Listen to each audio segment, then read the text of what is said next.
Okay folks, here's some morning after shots where it's all dried now. And what I did last night after I stopped filming was that I went back and I did a wash with some of the paint, very thin, a bit like watercolour, only thinner than watercolour, and I just washed it over the roof and then dabbed it off with a bit of dry foam rubber, and it sort of evened the roof out a bit, but at the same time leaving it looking really realistic, as though it's old and really worn. And I put some of the wash on the sides of the wagon as well, just to it's almost just like water, but it's got a bit of colour in it, and it just effectively stains it just a bit more and evens out the grime, if you like. But I think that's come up pretty good. I'll take some still photos so it looks even better. Okay, cheers gourmet. Right folks, we've sorted out the wagon and the top has been done. It's come up quite satisfactorily, so we'll now move on to the chassis. So we'll see how that goes. Right, the first thing we'll do is a bit of a job on the wheels, I think. I've put some old Hornby ones on there, the wide wheels with the deep flanges, and it's plastic inserts, all that sort of thing. So I'm taking a bit of brown earth, and it's a Joe Sonia again, and I've never done this before with wheels, so you know, this is new. We'll see how that goes. I'm using a smaller brush this time, so I'm just going to paint the wheels and try and avoid the pivoting end where that goes into the bearing.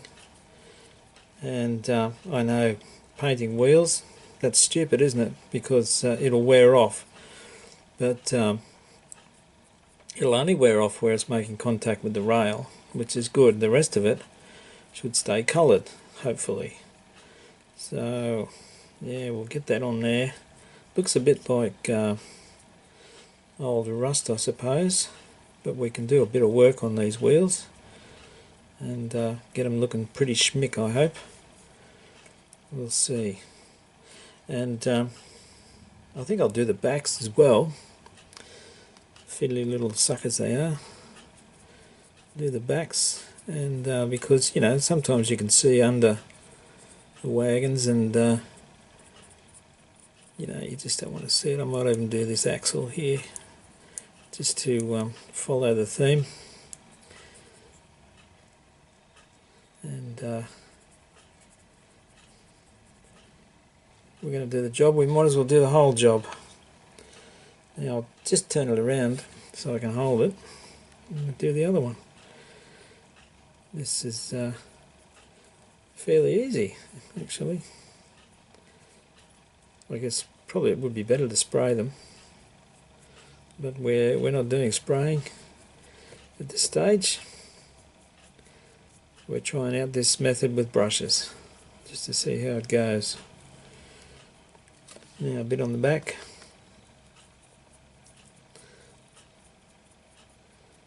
And yeah. Obviously we'll clean up the wheel treads a bit once it's all dry. Maybe even just by running it on some rail. I don't know. Anyway, that's one done. So I'll do the other one and then we'll try something else. Okay, I've just given the chassis a coat of matte black, and I've also cleaned up the ends of the buffers, got the mould lines off, and given them a dab with silver, which is from one of these pens that you can buy. You can probably get them at newsagents. I got mine from Aldi. It's one of these things where you push on the tip and silver flows down to the end and just dab it on. It's sort of like paint. They're quite good. you can get them in silver and gold. So I've got a couple of silvers and a couple of golds of those. Yeah, so the chassis is done. It actually looks quite a lot better than the plastic look anyway. You know, if you did nothing else, this is just an improvement to the chassis. So, and we've got our wheels drying off here. They look pretty good as they are.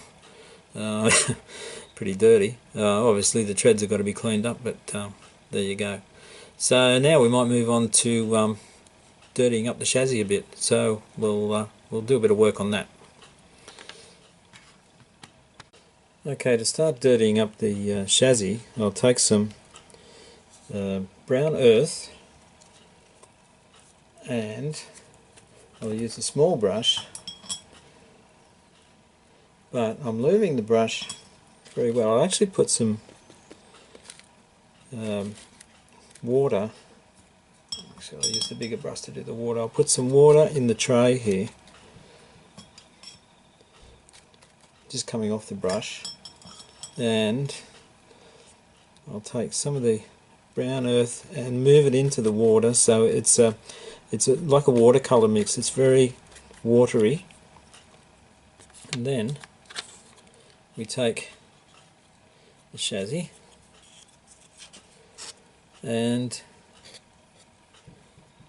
just literally wash it on. That's a bit too much colour there actually. Now spread it, the watery part, even spread it right across the bits and pieces here. Don't worry about it. You can even put some up onto the top here. Just work it in. Maybe even a bit more water to thin it out. So I'm getting some water on the brush and just washing it across here.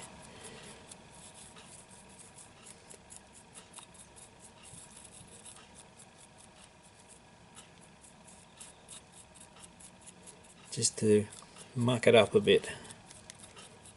Now, how's that look? Okay.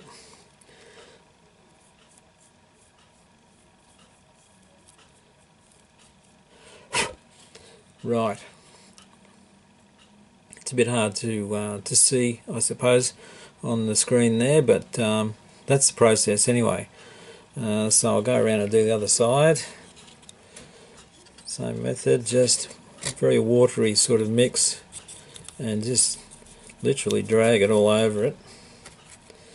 And because it's watery, it's thin, and so the black's still showing through, and it just looks like it's picked up rubbish along the way, and it's just dried on there.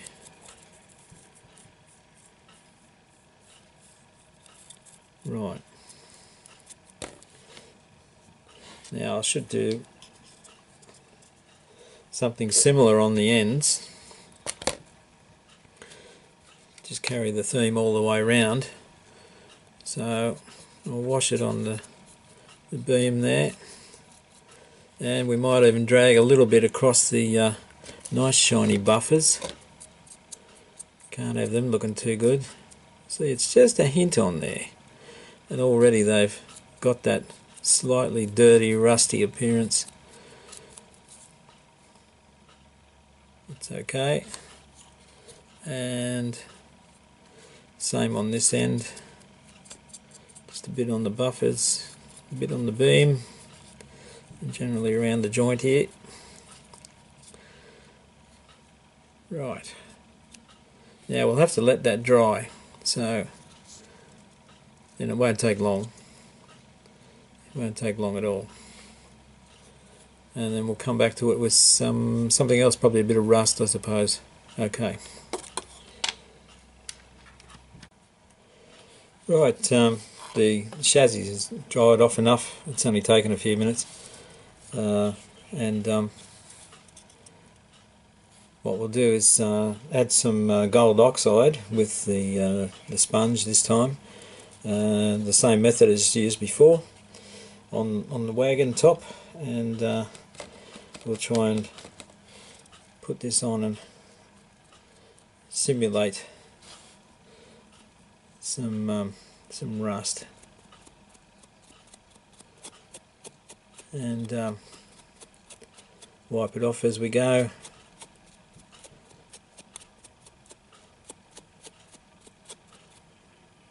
Not too bad. And around onto the buffer area. I'll get a bit more paint on and lose a bit. Now,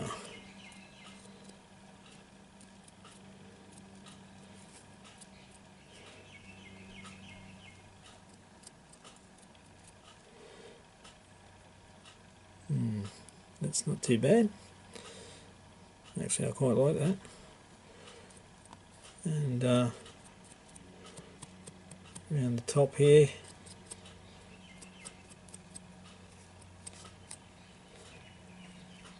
How's that look? Not too bad, I suppose. Now, to the other side. And we'll do a few dibs and dabs on here. And a bit of wiping off.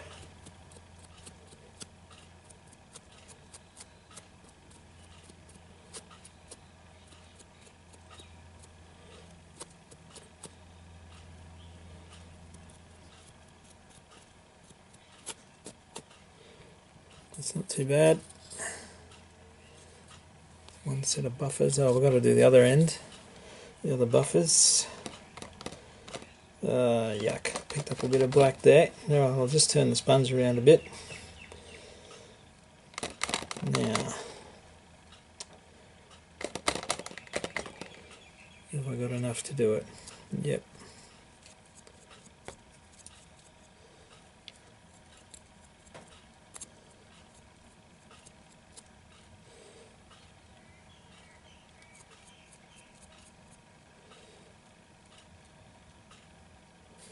Okay, I might just get a bit more paint. It's always the way, you just miss out by just a fraction. Just a fraction, that's all it takes. It's very hard to estimate sometimes just how much you're going to use. Now, where was I? This end, I think. Just get a bit on there. Now, yeah, that's better. That's better. Right.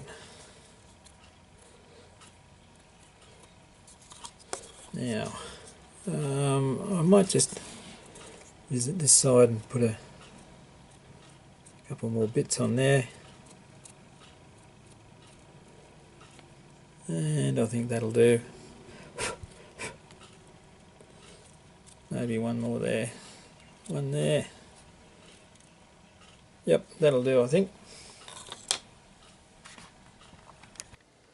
Well, here we are, folks. It's pretty much done. Down to, I've even scraped the wheel treads to can't really wear the paint off on the track. I'd rather not do that. So I scraped the wheel treads, but the rest of the wheels are all mucked up and everything, as in muck on them. And you can see when you look underneath the wagon that everything looks alright under there, and the buffers are suitably rusted up a bit. So I'll take a couple of still photos and that'll show it better. Well, folks, that's the end of that. Obviously the couplings still have to be done. That's no big deal. I've got to get some long shank backmans to suit this. I tried fitting, I've got the short shank ones, but you don't get enough clearance from them. Also, they need to be lowered a bit, so I've got to sort that out. But this gives the wagon a bit of context with the other two wagons I did. Yeah, and then you can see a brand new, well, semi-brand new next to it. It's rather clean, isn't it? These ones are rather clean. Well, somebody's must have done something with this one in the past, because there's a bit of black paint inside there. Don't know what that's all about. Maybe it had a load in there. A load would improve these, I think. And then, you know, the question arises, have I got the guts to weather these beautiful little wagons, especially this one. This is a little ripper. It's in great condition. Anyway, that's another story, isn't it? So there we are, putting it back into context. You see, these wagons will be part of my little heritage railway, so I mean, if this one looks a bit rough and ready, well, it's got to be restored, isn't it? It's part of a heritage railway and it's got to be restored, so there you go. Alright then, that's it. That's my journey through weathering a fairly ordinary looking wagon, and the work that's gone into it has resulted in a fairly ordinary looking wagon. Okay, leave it with you. Cheers, Gormo.